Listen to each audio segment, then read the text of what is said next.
Hello বন্ধুরা, কেমন আছো তোমরা? আশা করি খুব ভালো আছো। আর নতুন একটা ভিডিও নিয়ে তোমাদের সাথে হাজির হলাম। তোমরা দেখতেই পাচ্ছ ভিডিওর শুরুতেই সেই জগদ্ধাত্রী পুজোর মেলা। আজকে হচ্ছে চতুর্থ দিন, আজকে হচ্ছে তুবড়ি প্রতিযোগিতাটা হবে, তার জন্যই তোমাদেরকে দেখাবো বলে আজকে আসলাম। শুধুমাত্র তোমাদের জন্যই আসলাম আজকে ভিডিও করে, কারণ ভিডিও করব বলে। তোমাদের ওখানে কোথায় তুবড়ি প্রতিযোগিতাটা হয় সেটাও আমাকে কমেন্ট করে জানিও, আর একটা লাইক করে যেও যদি ভিডিওটা ভালো লাগে। আর আজকে দেখো প্রতিযোগিতা আছে বলে প্রচণ্ড ভিড় হয়েছে। আর এতটাই ভিড় হয়েছিল যে মানে রাস্তা দিয়ে যখন আমরা বাড়ি যাব সেইটুকুটা প্লেস ছিল না। অনেক কষ্ট করে আর কি ভিড় কাটিয়ে গেছি, যে ফোন বের করে যে একটু ভিড় মানে তোমার সাথে কিছু শেয়ার করব সেটা আর হয়নি।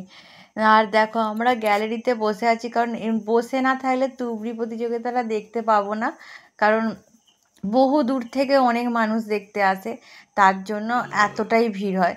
আর তুবড়িটা তোমরা তো দেখো কালী পুজোর তুবড়ি ফাটানা দেখেছো, আর এই যে এত উঁচুতে তুবড়ি মানে ফাটানা, এটা আমি শ্বশুরবাড়িতে এসেই দেখেছি, তাই তোমাদের সাথে শেয়ার করব বলেই আর কি আমি আজকে এই ভিডিওটা নিয়ে আসলাম। আর দেখেছো মেলার ওই সামনেটাতে কী হারে ভিড়, কেউ যেতে পারছে না, ঠেলে ঠেলে যেতে হচ্ছে। আর দেখো কত উঁচুতে তুবড়িটা উঠছে, বুঝতে পেরেছো? ওই যে একটা বাঁশ আছে, বাঁশেরও ওপরে মানে কত উঁচু, আমি কত ফুট আমি জানি না, কারণ আমার ওইটা আইডিয়াটা নেই, আর আমি কাউকে জিজ্ঞাসাও করিনি। যাই হোক, চলো ভিডিওটা ভালো লাগলে অবশ্যই সাবস্ক্রাইব করে দিও। আর ওই যে মাঝখানটা ঠাকুর মানে প্যান্ডেলের সামনে যে ফাঁকাটা ছিল ওই জায়গাটাতেই আর কি তুবড়ি প্রতিযোগিতাটা হচ্ছে। আমার মা আসেনি, শাশুড়ি মা আসেনি, ওরা বাড়িতে আমার ছেলের কাছে আছে, কারণ এত ভিড়ের মধ্যে ওদেরকে নিয়ে আসা হয়নি। আর এমনিতেই বলেছিলাম, তাও মানে ভিড় শুনেছে বলে আসেনি।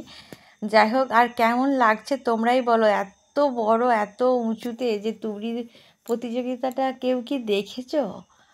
আমার তো মানে এখানে বললাম তো যে শ্বশুরবাড়িতে এসে আমি ফার্স্ট টাইম দেখলাম। আর এই যে টয় ট্রেনের সামনেটা শুধুমাত্র একটু খালি ছিল, ভিড় কম ছিল, কারণ যেহেতু ওখানে কারেন্টের আরে জিনিসপত্র আছে, ওখানে পুলিশ যেতে দিচ্ছিল না, তার জন্য। আর আমার মেয়ে দেখো কীরকম করছে, চলো বাড়ি গিয়ে দেখা হবে। দেখো বন্ধুরা, বাড়ি চলে আসলাম, বাড়িতে এসে শুয়ে পড়েছি, খাওয়া দাওয়া হয়ে গেছে সবার। আর মেয়েও দেখো শুয়ে পড়েছে, এই দেখো দেখে মনে হচ্ছে না ঠান্ডা লাগে?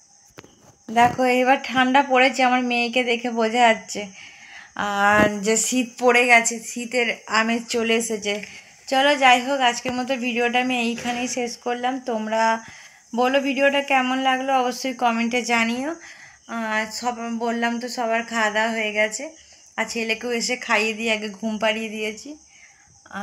টাটা, গুড নাইট, মানে টাটা বলে দাও। টাটা। আচ্ছা, টাটা, প্লিজ সাবস্ক্রাইব করে দিও।